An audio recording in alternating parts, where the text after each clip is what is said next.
Welcome to today's Explainer.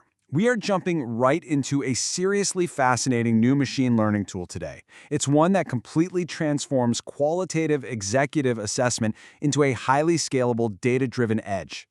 Basically, we're exploring a system designed to calculate the probability of company acquisitions by evaluating the single biggest variable that usually makes or breaks a deal: the leadership team. Here's a quick roadmap of what we're going to cover. First, we'll hit task analysis and the vetting problem.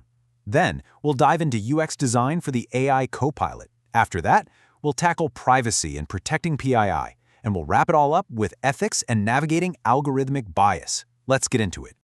Picture an overwhelmed investment analyst. They're relying on fragmented data and ultimately a gut feel to evaluate a management team. Honestly, a lot of times that gut feel just boils down to whether the analyst went to the same college as the CEO. It begs the question, how do you actually quantify leadership accurately?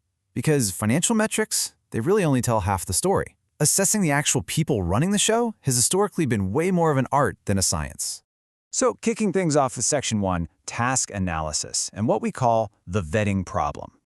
Think about the absolute grind analysts go through right now. The manual workflow is tedious. They're out there hunting down resumes on LinkedIn, digging through dense regulatory filings, cross-referencing past exits, and trying to make sense of completely fragmented industry news.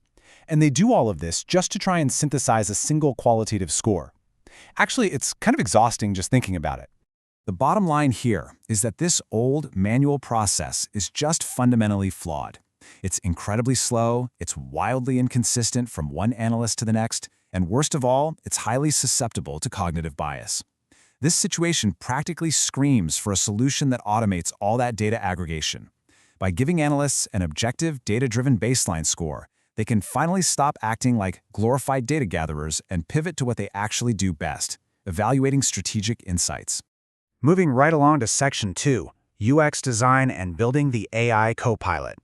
This interface is built on 4 core pillars. It starts with user inputs, where an analyst simply drops in a company identifier or URL to automatically pull all those executive profiles. But the real magic, that happens in the feedback loops. Let's say an analyst corrects an executive's employment history or overrides a system-generated tag. The system actually captures that edit to actively retrain and refine the model locally, meaning the tool is literally learning directly from the expert over time. Now, crucially, this system totally rejects the whole black box approach, where an AI just spits out a mysterious number and expects you to blindly trust it. Instead, the interface features an explainability panel. This transparent AI highlights the top features actually driving the score. For instance, it might show you that a high score happening because of the team's average years of shared history, or maybe their past successful exits in this specific sector. You aren't just getting an answer, you're getting the exact why behind the answer. And let's be real, AI predictions are never absolutely perfect, so the system is actively designed to communicate uncertainty. The calculator presents its predictions alongside a confidence interval. You might get an 82% strength score with high confidence, or maybe a 61% score with low confidence because the data is sparse. This ensures analysts know exactly how much weight to give the recommendation. It's just a beautifully honest way to design an interface. That brings us to Section 3, privacy considerations and compliance. Here's the reality of the situation. The AI is aggregating secondary data without getting direct, explicit consent from these executives. To handle this ethically and legally, the product enforces very strict data minimization. This means the system extracts professional histories, and that is it. It completely ignores personal data. No family metrics, no private social media activity. It keeps a rigid, impenetrable boundary between the professional and the personal.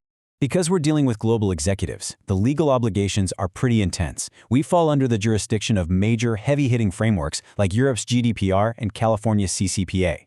To stay compliant, the technical strategy has to be totally airtight, dictating robust data encryption both at rest and in transit. We have to ensure that data is locked down at all times. And one of the absolutely most critical privacy features here is the right to be forgotten. If an executive requests their profile be removed, the system kicks off an automated protocol to instantly purge their data from all vector databases. Perhaps most importantly, it guarantees that individual's data is completely excluded from any future training sets. It's comprehensive true data erasure. Finally, we hit Section 4, ethical considerations and mitigating bias.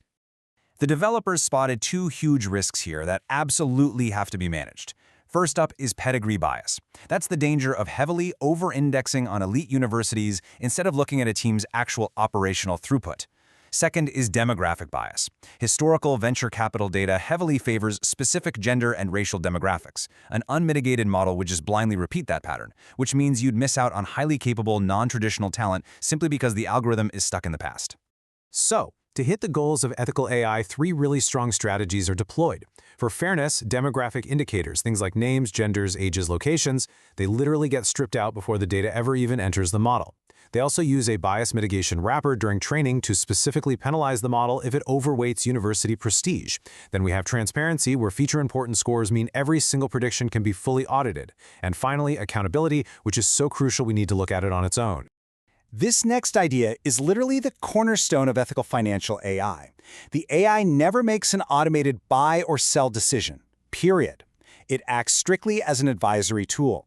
The AI is the co-pilot, it is never the pilot. Human analysts remain the final decision makers at all times. This ensures that human accountability is never, ever lost in the financial process. Ultimately, this calculator brings all 4 of these pillars together. By mixing robust task automation, a completely transparent user experience, super strict privacy compliance, and active bias mitigation, it gives investment analysts a scalable, ethical, and highly data-driven edge in corporate vetting. It takes a historically messy, qualitative process and drags it into the modern, data-driven era without sacrificing ethics along the way. As you think about this new balance of power between automated insights and human intuition, I want to leave you with a thought. How will these ethical frameworks and transparent AI designs shape the future of finance? When the algorithm becomes just as important as the analyst, how do we make sure the human element remains at the absolute heart of the final decision? Thank you so much for joining me for today's explainer, and keep asking those big questions.